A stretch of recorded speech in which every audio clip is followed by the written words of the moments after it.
Hi guys, welcome to my channel. ఈరోజు మన topic వచ్చేసి వేపాకుతో రూమ్ ఎలాగా క్లీన్ చేసుకోవచ్చు అనమాట. సో మనకి దీనికి కావాల్సిన ఇంగ్రీడియంట్స్ ఫస్ట్ కొన్ని వేపాకులు, ఇది నీట్గా కడిగేసి పెట్టుకోండి. ఓకే, శుభ్రంగా కడిగేసి పెట్టుకున్న వేపాకు తీసుకోండి. అండ్ కొంచెం కల్లుప్పు తీసుకోండి. ఓకే, అండ్ అలాగే కర్పూరం కూడా తీసుకోండి.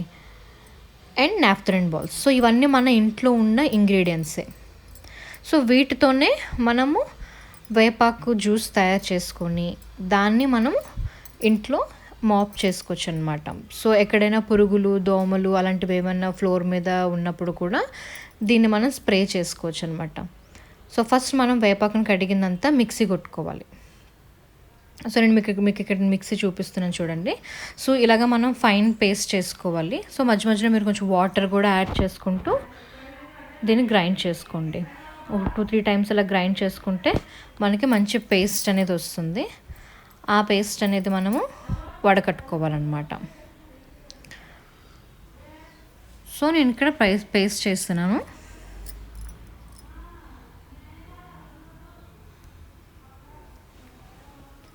ఓకే, ఇలాగ మనకి పేస్ట్ అనేది రావాలి. సో ఒకసారి మనకి పేస్ట్ ఒకవేళ రాకపోతే కొంచెం ఎక్కువ వాటర్ వేసుకోండి. వాటర్ వల్ల పేస్ట్ వస్తుంది కదా. సో దాని అలాగా మనం కొంచెం వడగట్టండి.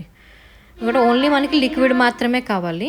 ఇదంతా ఏదైతే మనకి ఆకు ఉంటుందో దాన్ని మళ్ళీ రీయూస్ కూడా చేసుకోవచ్చు. అండ్ ఇప్పుడు అలాగే కొన్ని నాఫ్థలిన్ బాల్స్ తీసుకోండి. అండ్ కొన్ని కర్పూరం అండ్ కొన్ని గొల్లుప్పు. దీనికి మనం సాల్ట్ యూస్ చేయకూడదండి, కల్లుప్పే యూస్ చేయాలి, క్రిస్టల్ సాల్ట్. సో దీని అంతా కలిపి మనము పౌడర్ చేసుకోండి ఇదంతా కలిపి. సో ఇలా పేస్ట్ చేసింది ఏదైతే ఉందో ఇది మనము దాంట్లో మిక్స్ చేసేయచ్చు అనమాట. అండ్ ఇలాగ మెత్తగా పేస్ట్ చేసుకోండి. అండ్ దీన్ని మరీ అంత మెత్తగా చేసుకోకపోయినా పర్వాలేదు, ఎందుకంటే మనం ఈ లిక్విడ్లో వేసిన వెంటనే అది కరిగిపోతుంది. ఎందుకంటే కల్లుప్పు మనకి ఈజీగా కరుగుతుంది అండ్ కర్పూరం కూడా మనకి ఈజీగానే కరిగిపోతుంది. సో దీన్ని మనం పేస్ట్ చేసుకొని అలాగే మిగతావన్నీ కూడా దంచేసుకొని ఫైన్ పేస్ట్ చేసుకొని కలిపేసుకోండి. అంతేనండి, సింపుల్గా రెడీ అయిపోయింది.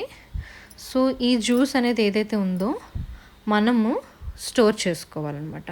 సో దేంట్లోనే స్టోర్ చేసుకోవచ్చు, ప్లాస్టిక్లో అయినా స్టోర్ చేసుకోవచ్చు, గాజులో అయినా స్టోర్ చేసుకోవచ్చు, కొన్ని పింగాణి బౌల్స్ ఉంటాయి వాటిలో కూడా స్టోర్ చేసుకోవచ్చు. సో నాకైతే ఇది నేనంటే ఎప్పుడూ దీన్ని ప్రత్యేకంగా రూమ్ క్లీనిక్స్ కోసమని నేను ఈ గ్లాస్ జార్ తీసుకున్నాను. నేను దాంట్లోనే స్టోర్ చేస్తాను అనమాట. సో మీ దగ్గర ఏది అవైలబుల్గా ఉంటే దాంట్లో ఇది మనం స్టోర్ చేసుకోవచ్చు. సో ఇదేంటంటే మనకి ఇది ప్రజెంట్ అయితే నేను అట్లీస్ట్ ఒక 2 వీక్స్ కోసం ప్రిపేర్ చేసుకున్నాను. మీరు దానికి ఇంకా ఎక్కువ కావాలంటే ఇంకా ఎక్కువ కూడా ప్రిపేర్ చేసుకోవచ్చు అనమాట. సో ఇదేంటంటే మనకి ఇలా గ్లాస్ స్టోర్లో టైట్గా క్లోజ్ చేసుకొని పెట్టుకోవాలి. అండ్ మనం దీన్ని ఎప్పుడైతే మనము వాటర్లో మిక్స్ చేస్తామో అప్పుడు కొంచెం షేక్ చేసి వేసుకోండి. ఓకే, ఇలా స్టోర్ చేసేసుకోండి.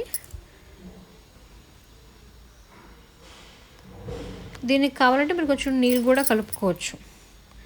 కంప్లీట్ జ్యూసే కాకుండా, వేప జ్యూసే కాకుండా కొంచెం వాటర్ కూడా మిక్స్ చేసుకోండి. సో అది స్టోర్ అయి ఉంటుంది. ఎందుకంటే ఇది మనకి దీంట్లో ఎటువంటి కెమికల్స్ అనేవి లేవు కాబట్టి సో ఇది మనకి చాలా యూస్ఫుల్ ఉంటుందన్నమాట.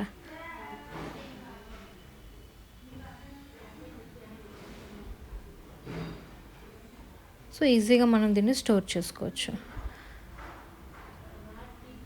సో ఇప్పుడు ఏంటంటే మీకు ఇది ఎయిర్ టైట్ చేసి స్టోర్ చేసుకోండి. మీరు ఇప్పుడు ఎప్పుడెప్పుడు యూజ్ చేసుకోవాలనుకున్నా కూడా వేసుకోవచ్చు. అండ్ దీనివల్ల ఏంటంటే చిన్న చిన్న దోమలు, చీమలు అలా ఏమైనా వచ్చిన ప్లేసెస్లో కూడా దీన్ని స్ప్రే చేశారనుకోండి, ఆ వేప చేదుకి అవన్నీ చచ్చిపోతాయి అన్నమాట. అండ్ మీకు ఇందాక నేను మొత్తం యూస్ చేసిన తర్వాత అది ఏదైతే వేస్టేజ్ ఉందో ఆ వేస్టేజ్ని నేను ఏం చేసానో చూపిస్తాను చూడండి. ఈ వేస్టేజ్ని ఏంటంటే నేను కంప్లీట్ బకెట్ వాటర్లో వేసేసి దీన్ని వచ్చేసి నేను ఇంటి చుట్టూరా, అంటే యాక్చువల్గా మాకు గార్డెన్ ఉంది, దానివల్ల మాకు ఏంటంటే కొంచెం పురుగులు, దోమలు అన్నీ ఎక్కువ వస్తూ ఉంటాయి. వర్షాకాలంలో అయితే మరీ ఎక్కువ వస్తాయి. సో ఇప్పుడు ఏంటంటే ఇదంతా గార్డెన్ ఏరియా ఉంది కాబట్టి సో ఇదంతా కూడా మేము స్ప్రెడ్ చేసేసుకుంటాం, దోమలు అవి రాకుండా. ఆ వేస్టేజ్ వాటర్ని కూడా రీయూస్ చేసామన్నమాట. గాయస్, ఈ వీడియో మీకు నచ్చినట్లయితే లైక్, షేర్ అండ్ సబ్స్క్రైబ్ చేసి, అలాగే దీన్ని ఒకసారి మీరు యూస్ చేయండి. యూస్ చేసిన తర్వాత ఆ రిజల్ట్ కూడా ఒకసారి నాకు కామెంట్లో తెలియచేయండి. Thank you.